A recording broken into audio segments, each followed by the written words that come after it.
So once again, my name is Alex Scott. I'm the branch secretary of Together. I'll be conducting today's presentation in relation to superannuation. Before we start, I'd just like to acknowledge the traditional owners on the land on which we're meeting today and pay my respects to their elders past, present and emerging. In terms of what we want to cover today, what we want to run through in terms of the presentation is where we've got to in a brief conversation about the nature of public sector superannuation, and then secondly talk through some recent and prospective changes in relation to Commonwealth superannuation, and then look at what's happening in relation to public sector superannuation. Generally, I'll be referring to our superannuation as Q-Super. Q-Super has recently undergone an amalgamation with Sunsuper and is now called the Australian Retirement Trust. But for purposes today, make it easier to follow, I'll be talking about Q-Super, but also Q-Super is now a public fund, so people could be contributing their own to a different fund under the same arrangements. In terms of Q-Super, the arrangements for the superannuation for public sector workers are set by a trustee. And while the amalgamation between Sunsuper and Q-Super has occurred, the nature of contribution rates for public servants and public sector workers is set by a trustee, which the state government controls. And that trustee is in place and it sits next to Commonwealth legislation, but because of some of the specific parts of the fund, the Queensland government has been excluded from the parts of the Commonwealth legislation. In terms of a historical context, superannuation for public sector workers has been around for a lot longer than it has been to the general Queensland community. And it's important to understand exactly how it's evolved over the last couple of decades to understand where we've got to now and where we're about to get to. So historically, superannuation for public servants, as they were originally considered, has been around for over 100 years. And that was in a system called the Old State Super Scheme. And that scheme was that the government would put in a certain amount of money for their employees. The employees were required to also contribute to that. And then when they retired, they would get a pension.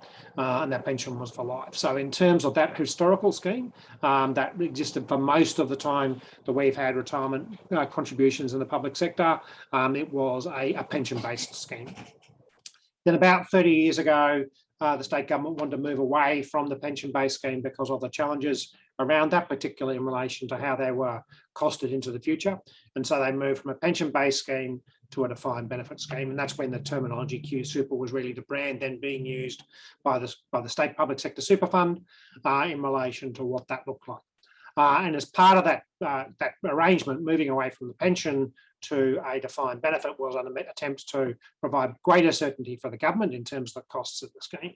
But primarily, the risk was covered by the employer still. And what they would say, what their situation was at that point in time, is if you put in a certain amount of money, the employer will put in a certain amount of money, and they would then guarantee that when you retired, that you were able to get a lump sum payment, which was equivalent to your final salary by your length of service by 0.21. So it's divided by roughly by about a fifth.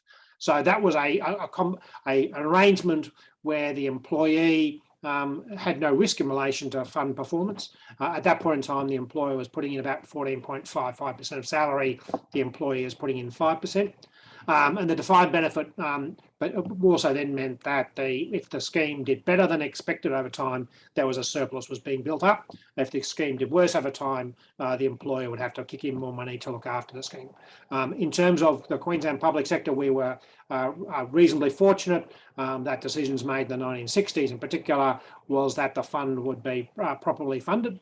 And so the state government was putting enough money away each year to guarantee those final benefits. Other states didn't do that, and so therefore they created what was called unfunded liability, where their super schemes were building up bigger and bigger notional future debt because the state governments hadn't put it, or the federal government hadn't put enough money into each of their schemes and were paying it out as they occurred rather than putting the money in and having a bulk amount of money invested.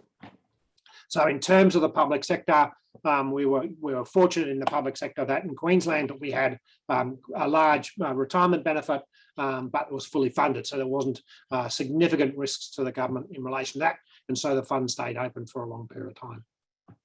The fund itself, though, was discriminatory in a range of ways, and one of those was that because it kind of did an actuarial assessment, depending on how many promotions you got, the fund became a lot more attractive. So if you went from AO2 to AO8 or above, your salary moved much faster than the contributions rates.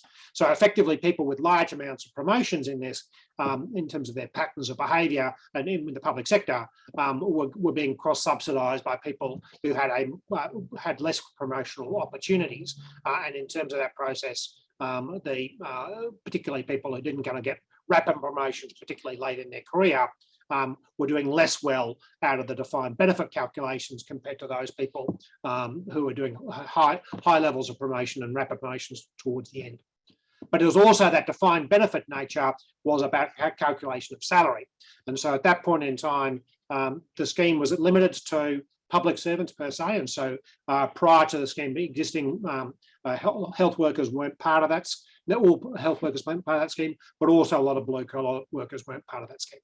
But the defined nature, with being the definition of final salary, was based on a white collar style environment.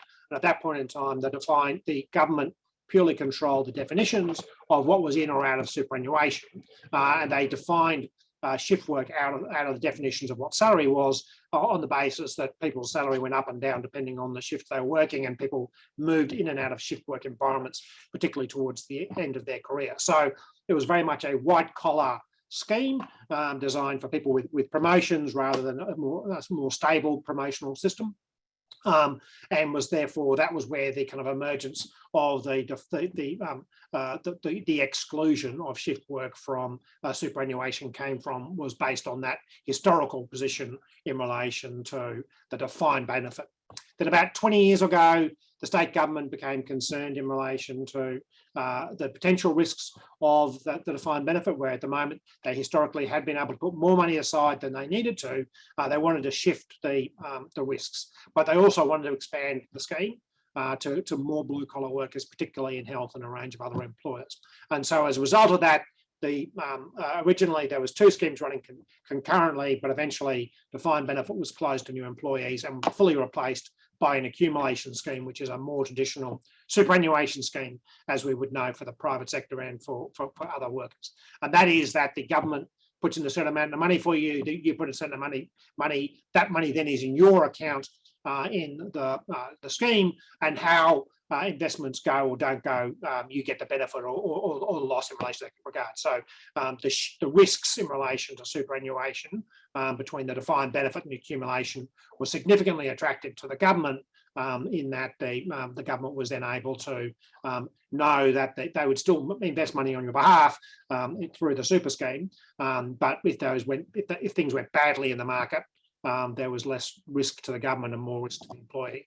What that was basically then showing, though, was that the defined benefit had become more and more in surplus because their investments were doing better than expected. That now means that in terms of the accumulation scheme, the fact that the state government and Q Super was investing the money well, that benefit was now flowing into the pockets of workers upon retirement. So in that regard, the move from defined benefit to accumulation was in the benefit of workers, but also was more transparent, that those people who didn't get that kind of AO2 to AO8 or above promotions were just getting the money on, we're getting just as much benefit out of it in terms of that kind of cross subsidy that existed in the old defined benefit scheme. So in terms of the accumulation scheme as it exists at the moment, the employer has put in 12.75 originally, and the defined benefit was more than this, but under the accumulation scheme, the default position is when you start work, the employer puts in 12.75 and you're required to put in 5%. If you choose to reduce your contribution rates, you can drop it down to 4, 3 or 2. If you do that, the employer then drops their contribution rate down to 11.75, 10.75 and 9.75. So there is a significant advantage to putting in more money of your money in to make sure that the employer matches it. But then in terms of the Commonwealth, that's kind of 150 years of history for the public sector and 30 or 40 years of history, more particularly in relation to the public sector. The Commonwealth has started to have regulation in relation to superannuation and also to introduce it. So as during the Hawke and Keating government, there was a move by the trade union movement to try and introduce superannuation more broadly than the limited areas in the public sector and finance and a few other areas that had previously had superannuation. And that came in through award superannuation, where there was a trade-off about 30 years ago, where one of the national wage cases before enterprise bargaining included the provision and introduction of superannuation for all award-based workers. And that eventually went to 6%. And that was the start of the industry-based funds, but also the start of more and more workers having superannuation. Clearly, from the Commonwealth Government's point of view, the advantage of that was that they were looking to get people off the age pension, which was becoming a significant challenge in terms of funding. And so they were looking for people to self-fund their retirement, and superannuation was the way of doing that. Initially, 6% really wasn't going to cut it and still wouldn't cut it in terms of providing people with a meaningful retirement benefit. And so what the government then wanted to do was increase the level of superannuation to reduce the number of people on the age pension. And they moved from the award-based superannuation system to Commonwealth-based legislation. And so in terms of that, they introduced about 20 years ago superannuation at 9%. So originally it was at 3, then went to 6, and then when the Commonwealth legislation used it rather than the award-based system, it started at 9%. And that also expanded the coverage of superannuation, not just people covered by awards, but people, all workers were required to get 9% super. They also then recognised that the superannuation wasn't going to replace the age pension enough at only 9%, so they had to start looking at trying to escalate it. And so there was some initial decisions about escalation after a period of time, about 10 years. They agreed that they would increase the amount that the employer would put in. So it went from 9.9% to 9.5%, and there was then legislation said quite quickly after that it would then go to 10 to 11 to 12. What happened though was that they consistently the federal government kind of got spooked under different political flavours to say, okay, well, we've got this legislation on the books about introducing higher legislation, but we're going to keep on putting it off. So they never actually stopped the legislation, but they changed the operative date. And that was also attempted by the Morrison government most recently to once again keep on putting off the increase in superannuation into the never never. That was stopped by the Senate. And so therefore there was the ability to actually have the superannuation in the superannuation guarantee amount starting to increase. And so that legislation has started to become operative. And so from 1 July 2021, it moved to 10% and then gone to 10.5 this year and goes up to 12% by 1 June 2025. And so that legislation that's been on the books and kept on being delayed and delayed suddenly started to come into an impact. And particularly in terms of this process, when this was originally introduced in terms of the SGC legislation, this was when we still had the defined benefit as the default scheme in the public sector.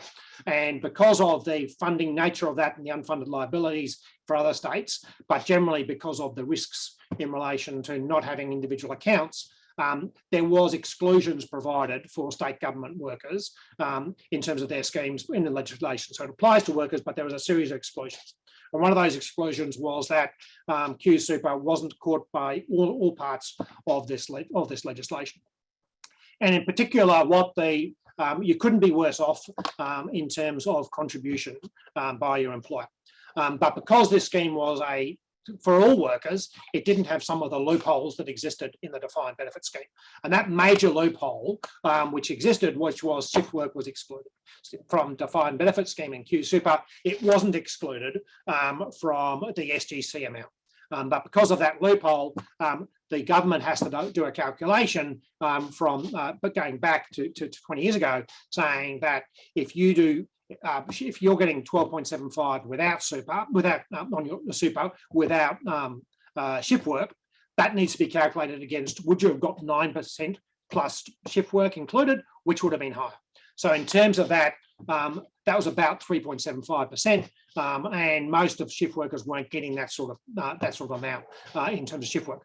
And then during the that 20-year period, a lot of workers, including corrections, converted that kind of variable shift arrangements to an allowance, so we could make those calculations more easily.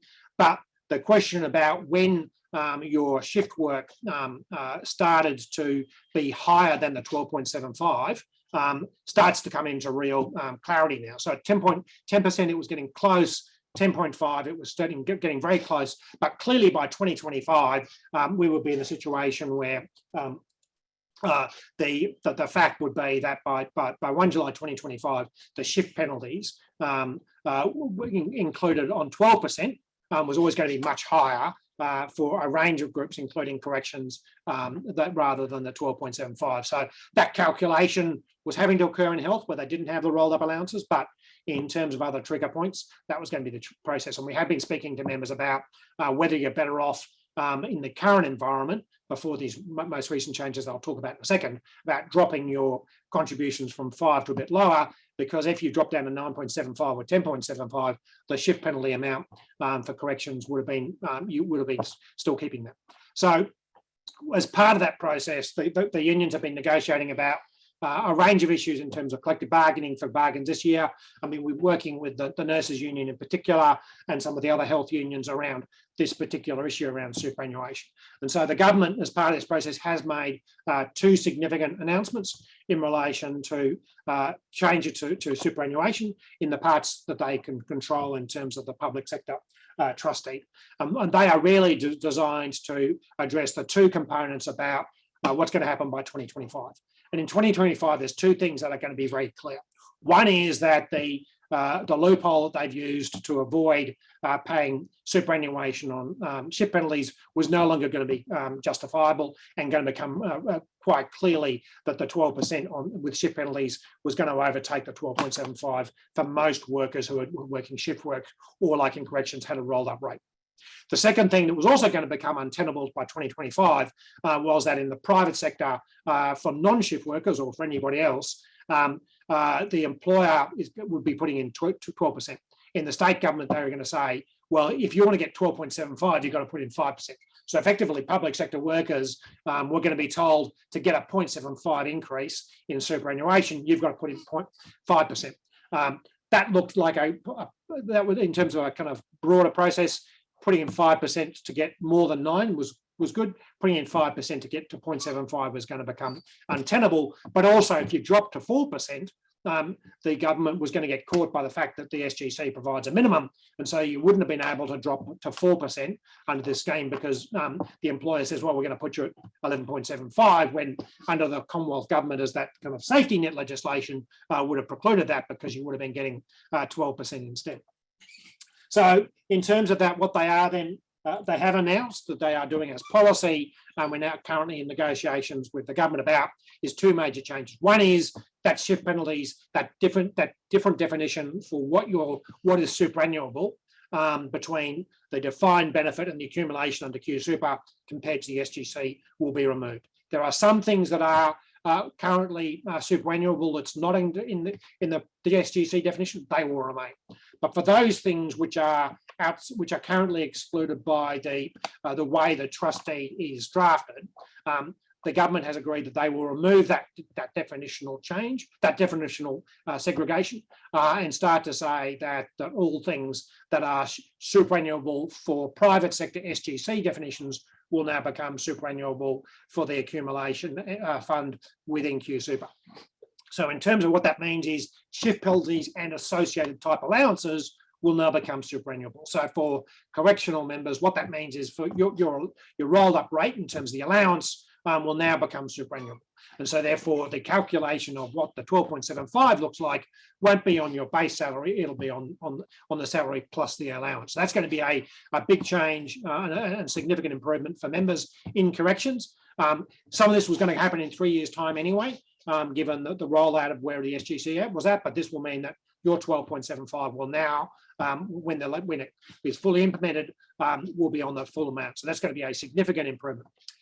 Secondly, though, we do need to be aware that you put in 12.75, that the employer puts in 12.75, and that you put in 5. So your 5% will now also be increasing because your definition of salary will be increasing. So therefore, in terms of putting in to your long-term retirement benefit, you'll be getting 17.75 on a much higher salary, but you're contributing to that 5%, and the employer's putting 12.75 in. So there will be, in terms of all other things being equal, the amount of money coming out of your pay packet on a fortnightly basis, that 5% calculation will now be on a higher rate, and so the actual dollar amount will be changing and increasing, which will be in terms of long-term retirement benefit. But this is a prospective change rather than a respective change, and given the nature of the defined benefit scheme being on final salary, what will happen for workers who are in the defined benefit scheme, they will have 2 schemes created. They will continue to have a defined benefit scheme payment based on the non-shift component of your salary. And those amounts, in terms of from now on, depending on how long you're in the scheme, and if you're in the defined benefit scheme, you're probably getting close to retirement, a second accumulation account will be created. And those amount of allowances, in terms of the rolled up allowance for correctional officers or other things that are now caught by the OTE definition, will be in a separate defined benefit scheme, separate accumulation account next to your long-standing defined benefit scheme process. So in terms of that, it won't be that the full benefit will flow to you into the future, but there won't be a retrospective benefit in terms of fixing the historical anomaly in relation to the defined benefit scheme, excluding superannuation or excluding shift work or similar allowances from that process. The other change that is coming in, though, is that the government is recognising that the 12.75 being on the basis of a 5% contribution is also going to become untenable in terms of a process. So there was kind of the unions have been arguing that whether that should be increased, given the relative kind of position of public sector versus private sector superannuation for non-shift workers. But the government has come back saying, moving forward, that the 12.75 will be contributed whether you contribute to the super scheme or not. So in terms of, at the moment, you contribute 5, the employer contributes 12.75 for a total of 17.75. What they're now saying for accumulation members, we all now have the option of dropping that 5% to 0 or some other amount in between. And that way, it'll be your, but at the moment, they would penalise you for doing that by dropping their 12.75 to 11.75 or 10.75 or 9.75. That drop now won't occur.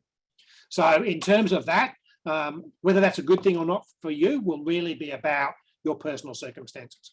12.75 probably isn't enough to have a comfortable retirement on, but everybody's going to have to make an individual choice based on where you're at in terms of your own personal finances, your family finances, your age, closeness to retirement. A range of those issues are going to be come into play about whether or not you're better off taking a 5% pay increase at the expense of your superannuation, or whether you want to continue to get that 17.75, including 5% of your own money into that pre-retirement savings mechanism for where you're at with retirement. Once again, this won't be available for people in the defined benefit. If you want to completely drop your contribution rate, you'll have to swap from the defined benefit scheme into the accumulation scheme. But if you do want to do that, that will give you the option of dropping off the 5%. And so in terms of that, for correctional people who get who have got access to the shift work and therefore the rolled up allowances, what that will mean is your super, if you're on $100 a fortnight at the moment, and excluding shift work, and the employer will be putting in 12.75 and you'll be putting in 5. You could potentially have that situation continue to occur of you putting in, the employer putting in 12.75 and you putting in 0. But the other thing will happen is that the shift penalties will now move that your salary up closer to $130 for calculations. So therefore the 12.75 that the employer is putting in is going to get closer to kind of 16% or just over 16% because of that change in the definition of salary for the calculation. Your 5% will now be more than 5, it'll be 6 or 7, and you'll have now have that choice about, do you want to continue contributing that 6 or 7, or do you want to drop that to 5 as you're currently in terms of actual dollars, or you can drop it down to 0 in terms of that process, because your superannuation contributions will be being increased because of the change to shift penalties. So in terms of that, there will be a series of choices you now have that you didn't previously have, and really going to have to be about whether or not, from your point of view, the scheme, what you want to be, you'll have more control over your retirement benefit and more control over how much is contributed. Not that the employer is going to start contributing more than they used to on your behalf because of the change in relation to shift penalties, and that being now included. But as a secondary issue, if you're in the accumulation scheme, or if you choose to join the accumulation scheme, you will now have also more choice in relation to how much you contribute in your current salary to your future retirement. So in terms of this, we do know, in terms of the definition change about OTE, the government was already having to do those calculations anyway in relation to what was included for the federal legislation, because of that having to make the assessment about whether the 10.5 with the OTE definition was better than the 12.75. So that question about what's in or out is already set, and we know exactly across the public sector which allowances will be caught or not caught in this regard.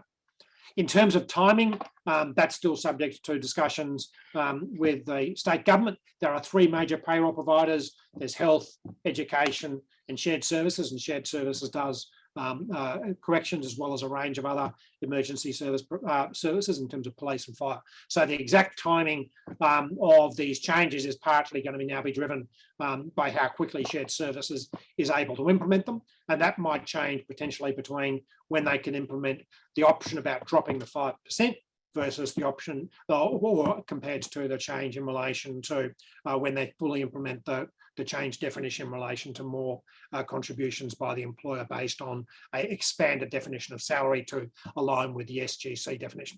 So we're trying to get that done as quickly as possible, because that'll be more money into people's retirement benefits. But it's just a matter of negotiations now with shared services as well as with QSuper, or ART as it's now called, to make sure that can happen as quickly as possible. But in terms of that process, the choice about 5% or less for you is really going to, when that becomes available for you, is really going to be a matter where you have to take some individual advice in relation to financial advice, which we can't provide because we're not financial advisors, as to what your personal circumstances are, what your current balance is, how close you are to retirement, but also how much money you need now, because what we know is, particularly given the pressures of cost of living at the moment, it's a matter of changing your the extra income now versus less income upon retirement is really going to be a significant choice for workers, and something you should take clear advice about, because there is no right or wrong answer in terms of where you go. So in terms of that, we will be able to keep you advised on what's happening. We know pretty clearly what will happen. We just don't know when it will happen in terms of the 2 components. And hopefully people will be able to get enough lead in time to make the choice that they want to make in relation to, if they're in the current defined benefit, whether they want to swap across to accumulation, but also if they are in accumulation, if they want to vary away from the default 5%, because that'll remain the standard position unless you make a choice otherwise. So in terms of that, we'll get more information out as soon as we've got some firm dates, but that is the kind of what's going to happen in terms of process. And we'll also do a follow-up email out of today for those people who've registered today for today's session, to try and get some feedback about whether we're articulating in a clear way the changes that are happening. These changes are significant, but we want to make sure that we're talking about them in a way that makes most sense to members. So if you did have the time to respond to that follow-up email, that'll be useful just to give us some clarity about if there's parts of today's presentation that make absolutely no sense to you. Please indicate that to us, and we'll change how we do these presentations in the future. But also, if there's other stuff that we didn't cover in terms of the components of the change, we'd be keen to get that feedback as well. So thanks everybody for dialing in today. We will do a follow-up email as soon as to get some feedback about the language we use and the way we talk through what are technical changes to the super scheme. And as soon as we have firm dates, in terms of implementation. We think that's kind of a month or two away, or maybe slightly longer. We'll be able to get that out to people and make sure that you've got access to financial advice prior to the changes coming in. So thanks everybody for dialing in today. Hopefully, I didn't speak too fast, and hopefully we were able to talk through some of the terminology, but we did say we would try and keep it to half an hour, which we're just about on now. So we'll stop it there, and you should get a follow-up email if you could reply to that and give us feedback about how better to talk about superannuation. That'd really be helpful in terms of future communications on what is quite a detailed and complex topic.